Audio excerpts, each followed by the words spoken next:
finds. The opinions and views of the hosts and guests do not reflect those of the station.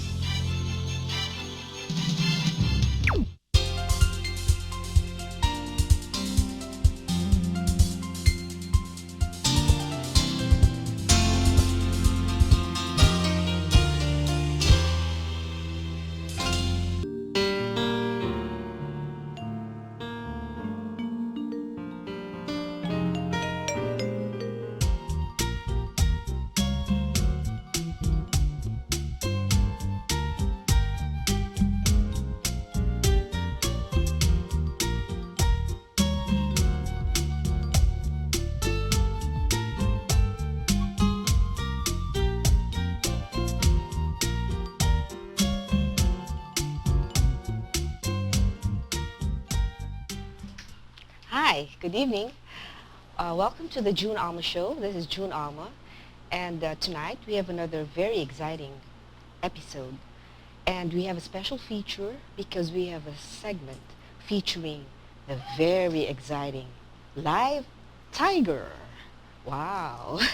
The tiger is here with us tonight at the studio, and we have with us a very cute baby tiger. It's a cub tiger, and he was transported all the way from his habitat and his home all the way in Zoobic, Zambales. So, of course, the tiger is the most popular of all the animals because it's very distinguished from its, orange and black stripes. And of course, it's also the largest of all the cat species. And so we're very lucky tonight that we have live. Oh, the baby tiger is roaring. Can you hear it? So, we have with us tonight his handler, Hans, and also the marketing officer of the Zoomanity Group, from which the tiger belongs to. So if you'd like to see more of the tigers, please do visit the Zoobic Safari theme park located in Zoobic, Zambales. But for now, we would like to show you, the tiger is drinking its milk right now. And we would like to ask some few questions and interview the handler and also the marketing officer, Ms. Betchay, and also Mr. Hans. Good evening to both of you. Thank you for guesting in the show tonight and bringing in your pet, the very popular cub tiger. Yes, ma'am. Yeah. So please tell us what is the gender of this tiger, and what is the name of the tiger? Okay, ma'am. We have here Anya with us. Actually, we have two tiger cubs, and they were born last April 25. So we have Anya and Wanda. Actually, ma'am, we had a naming contest at Facebook. So it was the customer, or it was the guests or the clients who chose their names. So their parents were our white Siberian tiger named Snowy, and a female Siberian Bengal, the orange one, and his name is Izita. So basically, they'll be 4 months old only this coming August 25. Oh, so yeah, they're a huge species. They're only 4 months, but they're Yes. huge already, right? They're the largest of the cat species. Yes, ma'am. And so how do you train these tigers? Can you give us a brief backgrounder on how, Hans, would you like to tell the televiewers how you're able to pet the tiger? Describes in many ways to look after their physical and mental well-being.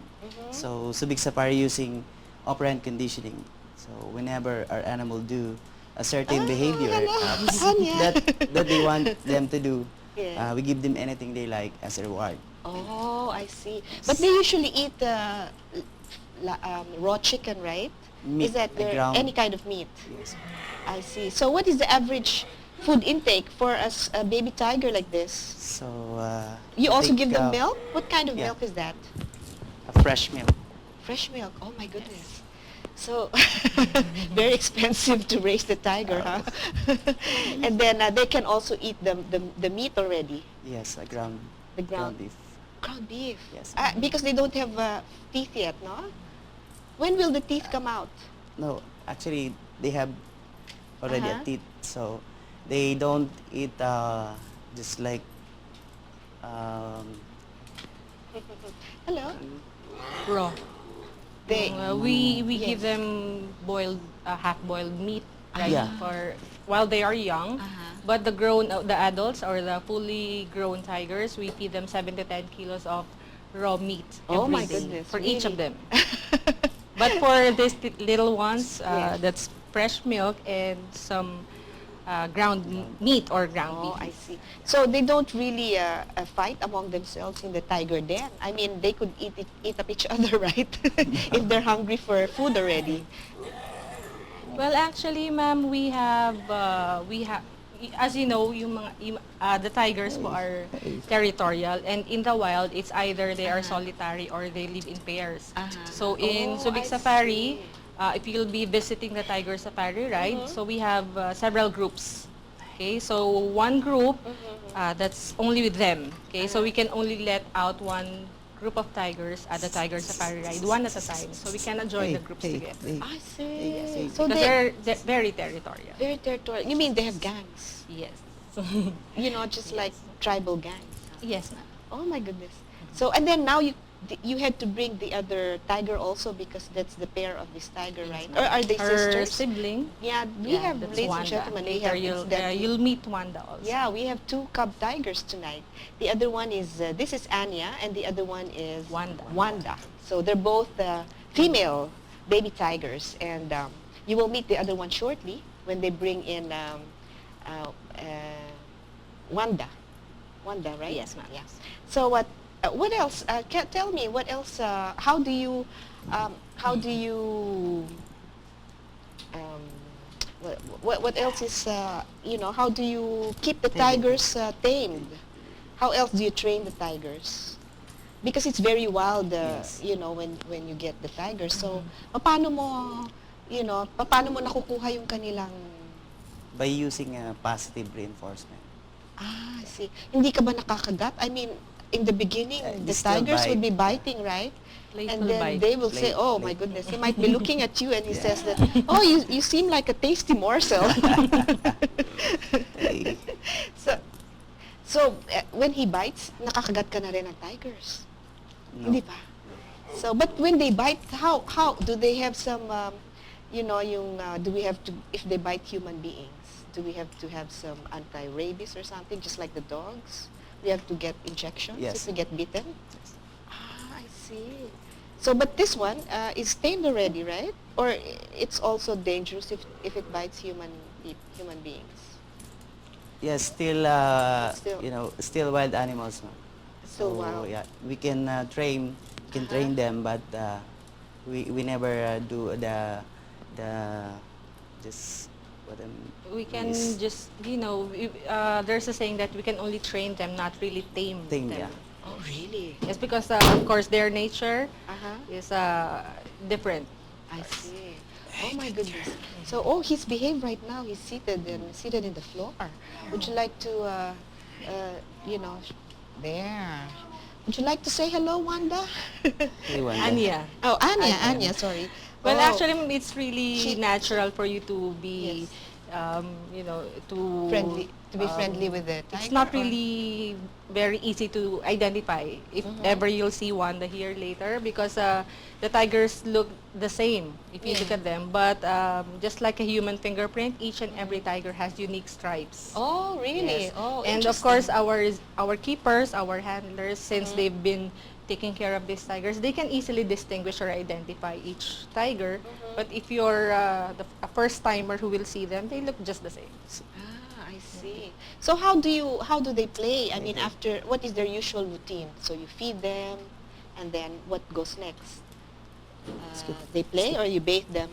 Hans, paano mo sila, anong usual routine nila sa isang Every araw? day. Every day, what is the usual tasks or routines that you give them? So sometimes we give them what do you call that, enrichment, Oh, yeah. just like a toy or a ball. Ah, yes, play. yes, right. So he was trying to climb this, Yeah. the they stand earlier, and it's part of the entertainment and the exercise also of Yes. the animal, right? And in the wild po, usually if you see scratch marks Mhm. on the trees, Yeah. that's part of their Exercise. No, that's part of their Enrichment. what they use so they can mark their territory. Aside from spraying urine, Oh my goodness. because as if you'll visit Zoobic Safari, you will see the tigers. Their tails would go up and then they would spray urine. That is Oh, their way really? to mark their Mark territory, and of course scratch my marks on the bark on trees. I see. So that's interesting, huh? And then you mean and then they would also use their sense of smell, just like dogs always, have a very Very good sense developed of smell, sense of and smell. eyesight is 6 times clearer or Brighter. more accurate than the human I eye. see. Oh, the tiger looks very restless already. He seems to be, trying to sense there's some. Maybe he can sense some unfriendly characters in the. Very playful, just like a child. Oh, he's playful. Yeah. So he just wants to drink his milk.